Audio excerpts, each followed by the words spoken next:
even President Trump himself began to acknowledge some sense of reality. Can afford to go slower and extract more concessions for each step forward that the United States or others seek to pursue with North Korea. I think is a kind of symbol of some of the challenges that are facing this process. The ships freely entered South Korean ports more than 20 times ever since. The maximum pressure has become a lot more difficult as a result of the fact that we're now in this dialogue with North Korea. And we've already seen China and Russia openly advocating for lifting of sanctions on North Korea at the United Nations. From the Voice of America, this is Washington Talk. Hello and welcome to Washington Talk. I'm Eunjung Cho. President Donald Trump says there is no rush in negotiations with North Korea, that we have no time limit nor speed limit. This is a shift of stance from before the Singapore summit, when he emphasized denuclearizing in a very short period of time and in an all-in-one manner. Today we'll discuss what prompted President Trump's change of heart. They're going very, very well. We have no rush for speed. We have no time limit. We have no speed limit.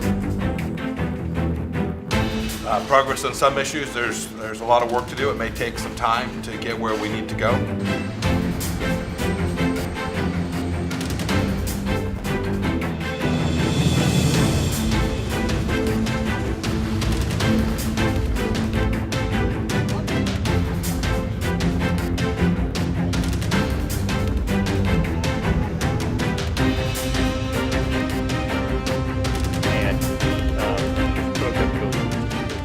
My guest today, Mr. Scott Snyder, Director of U.S.-Korea Policy Program at the Council on Foreign Relations.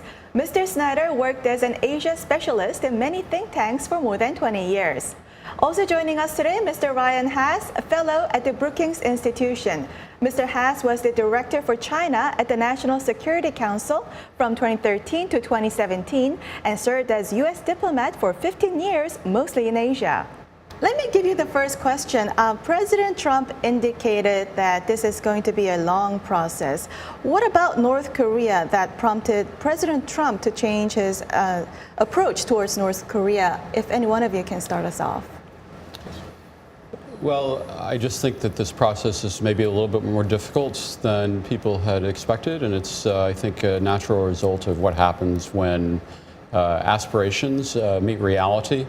We certainly have seen a struggle, I think, in terms of contending definitions of what would constitute success. Even President Trump himself began to acknowledge some sense of reality in referring to the fact that North Korea preferred a phased process versus an all-in-one process even before the Singapore summit. And I think that that has proven to be a critical concern in the follow-on to the summit. Mm-hmm. Ryan, do you want to add? Well, I would just add that I think for President Trump, personal relationships matter a lot. And after Singapore, President Trump believes that he's established a rapport with Kim Jong-un and that through that relationship, the threat from North Korea to the United States has been diminished. And as the threat is diminished, the sense of urgency also is diminished. And it's reflected in some of the things that President Trump has said about the problem being solved and the issue being taken care of.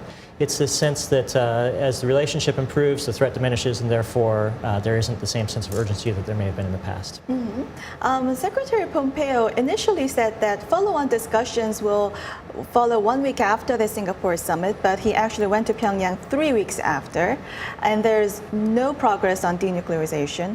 Why do you think there's slow progress? Well, in the last several months, I think that the leverage that the international community has had with North Korea has gone down. And North Korea has felt less pressure and therefore has felt that it has more time on its side and can afford to go slower and extract more concessions for each step forward that the United States or others seek to pursue with North Korea. How much of this is driven by the two leaders, and how important is the personal rapport between President Trump and Chairman Kim Jong-un? Well, from my perspective, I have no reason to doubt that President Trump and Chairman Kim have a decent relationship, that they got along fine in Singapore. But I don't necessarily subscribe to the belief that personal chemistry alone will solve this problem. I think at the end of the day, national interests are going to be what drives decisions. And 3 generations of the Kim family have been pursuing the treasured sword of North Korea's nuclear program.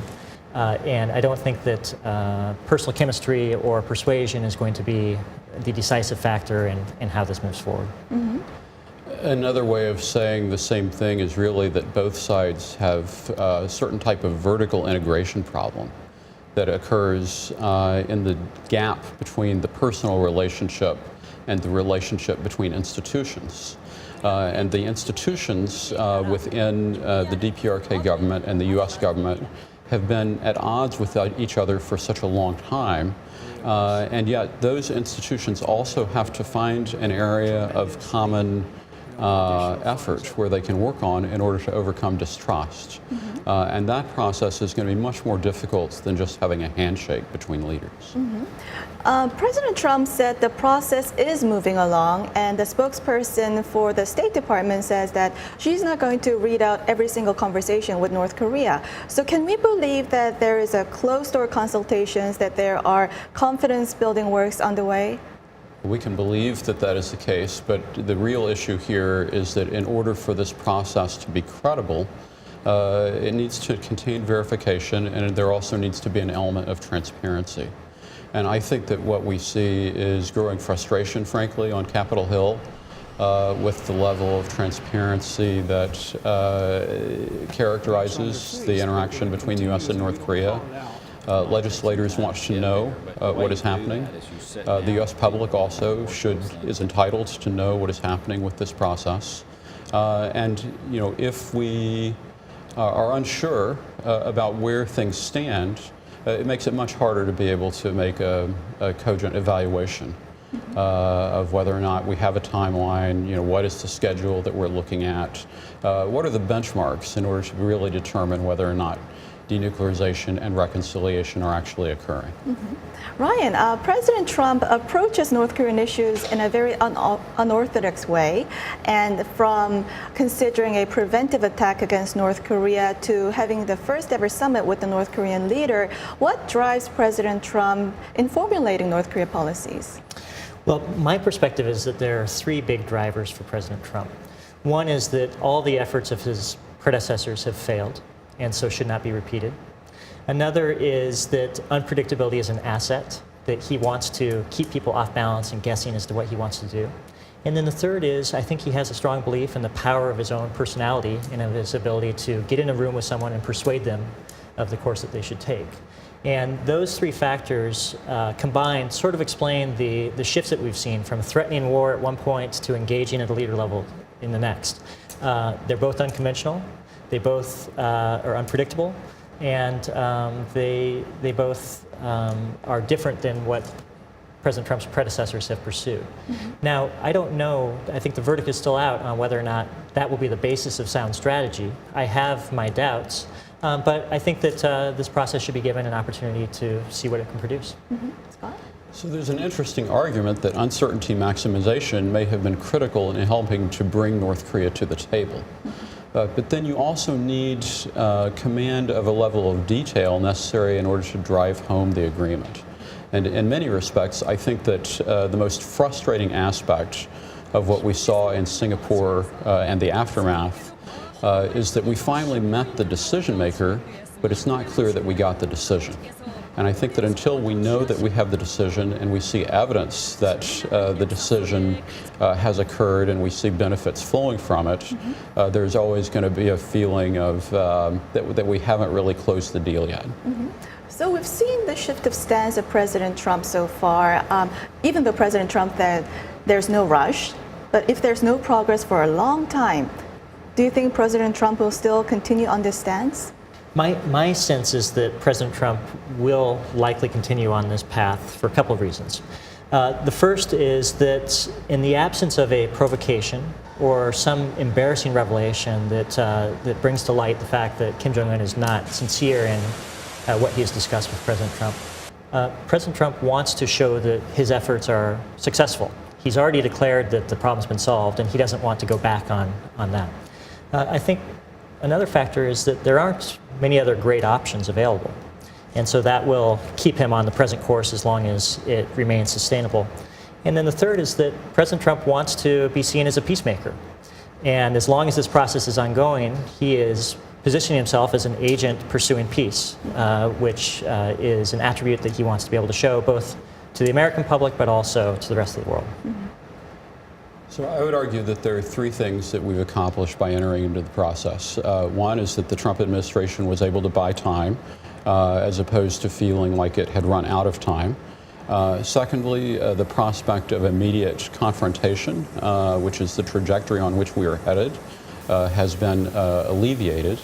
And then third, interestingly enough, I think that President Trump, a lot of times if you have an intractable problem, one aphorism is that the way to address that problem is to enlarge it. And I think that he has done that by connecting the nuclear issue with the broader issues of peace. But then, how do we move forward with that? That's the dilemma, and I think that in that respect, the challenge that we have is our traditional conception of a negotiation process is one that involves reciprocity. But the record doesn't show that the North Koreans really believe in reciprocity. And then on the North Korean side, the challenge is that they want a consistent partner. And the U.S. government, especially led by a president that likes to trade in uncertainty maximization, is not going to be able to provide the level of consistency that is going to be necessary to support the process. My last question before we go, so North Korea may want to stall the process and just keep talking and not provoke United States directly, but at the same time try to keep its weapons and become like Pakistan. So how can we stop this from happening? Well, I think that Vice Minister Kim Kye-gwan essentially stated that was North Korea's objective, to be like Pakistan to Chris Hill back in the mid-2000s. And so that is precisely the challenge. How can we do it? I think that the only way to do it is through the consistent application and continuous application of coercive diplomacy, which is basically continuing pressure, but also trying to pull North Korea forward towards a negotiated settlement. My Brookings colleague Jeff Bader and I wrote about this very issue earlier this week on the Brookings website, and there is a concern that the United States will, in effect, recognize nuclear North Korea, much as we did with Pakistan, on the basis that North Korea is no longer hostile to the United States, so therefore we can afford to allow it to possess nuclear weapons. And our concern is that if President Trump were to meet with Kim Jong-un a second time, without achieving tangible progress on denuclearization. And at the same time, if the alliance between the United States and South Korea were to begin to unravel a bit, that could strike a mortal blow to American credibility, not just in Asia, but in the rest of the world. So I think that you've put your finger on a very important issue that merits further attention, focus, and discussion. Well, we'll end this conversation here and watch video for our next discussion.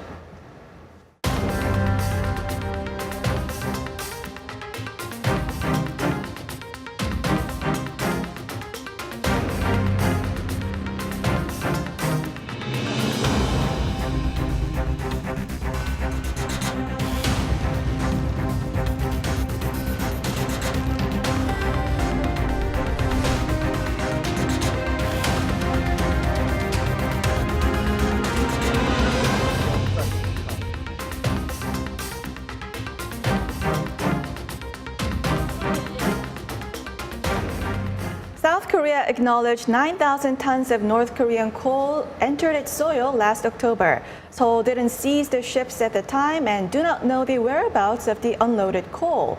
The ships freely entered South Korean ports more than 20 times ever since. Now, the United States and Pyongyang are engaged in discussions right now, so this thawing of relations, how is this affecting sanctions implementations by third countries?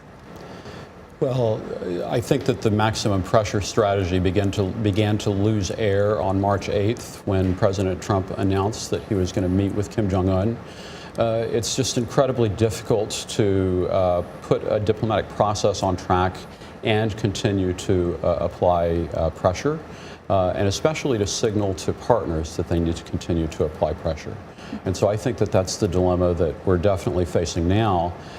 President Trump has said the problem is solved, and yet Secretary of State Pompeo has said that we have to continue to apply sanctions until North Korea denuclearizes, but it's not clear that we can pursue those two strands of thought simultaneously and achieve the desired result.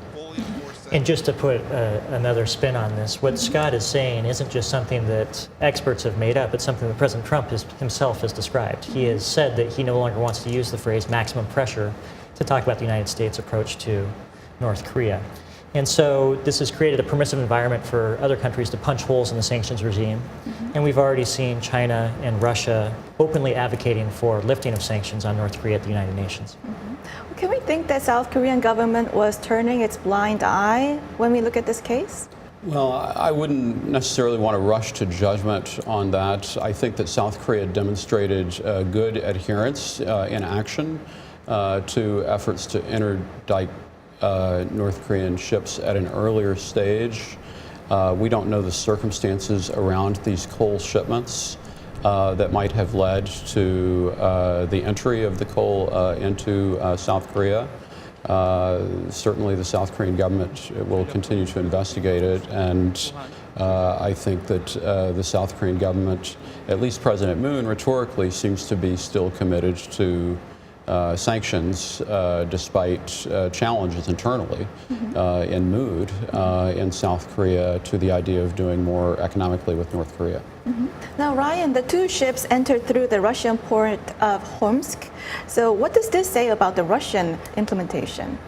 Well, the Russians throughout this entire process, including at the apex of the maximum pressure campaign, have been committed stubbornly to preserving certain links between North Korea and Russia. And that has continued up to this day. I think it suggests that Russia is very focused on maintaining its leverage with North Korea, and that it will continue to privilege its own economic interests first, even as it seeks to limit the exposure of its sanctions busting second. Now, Secretary Pompeo visits the United Nations, and now that the talks have not making any progress so far, how important is sanctions implementations for the U.S. side? Well, the implementation is going to continue to be important, but the U.S. has suffered a setback, I think, at the UN because the U.S. had tried to raise the issue of violations of the sanctions regime regarding oil products, ship-to-ship transfers to North Korea. And it looks like the Russians and the Chinese have shot down that proposal to try to strengthen the cap on those transfers. And so now I think it's just a good demonstration of the fact that trying to push forward on maximum pressure has become a lot more difficult as a result of the fact that we're now in this dialogue with North Korea. And I would add one other dimension as well, which is that the United States and China presently are facing intense trade frictions, which is complicating the backdrop or the overall environment for U.S.-China cooperation on North Korea. So not only is the diplomatic track proceeding, but tit-for-tat tariffs are proceeding alongside it, and it's creating a less permissive environment for cooperation between the United States and China and North Korea. Well, we'll end it here and move on to our next segment. Now, time for the photo moment. Time to look at an interesting North Korea picture. The photo today shows North Korean leader Kim Jong-un visiting the Orangcheon power station construction site. During the visit, Chairman Kim was extremely furious, asking why the power station was only 70% finished 17 years after breaking ground. He recently visited 8 economic sites in North Hamgyong province bordering China and sharply criticized their poor management. Now, Scott, what's your reaction? It's a mixed reaction. On the one hand, it's good that Kim Jong-un is upset about problems in terms of economic performance in North Korea. And so I'm glad that he cares about the economy. But at the same time, I'm having a little bit of a problem because North Korea is supposed to be moving away from central planning guidance, and here the leader is giving central planning guidance on the economy. Ryan? I would just add that I'd much rather Kim Jong-un travel to this site than missile sites or nuclear sites, and I welcome his focus on economic issues going forward. I welcome that too. On that note, we'll end it here. Ryan, Scott, thank you for joining us. Thank you. Thank you. Thank you. And this was Washington Talk from the Voice of America, and I'm Eunjung Cho. Thank you for watching.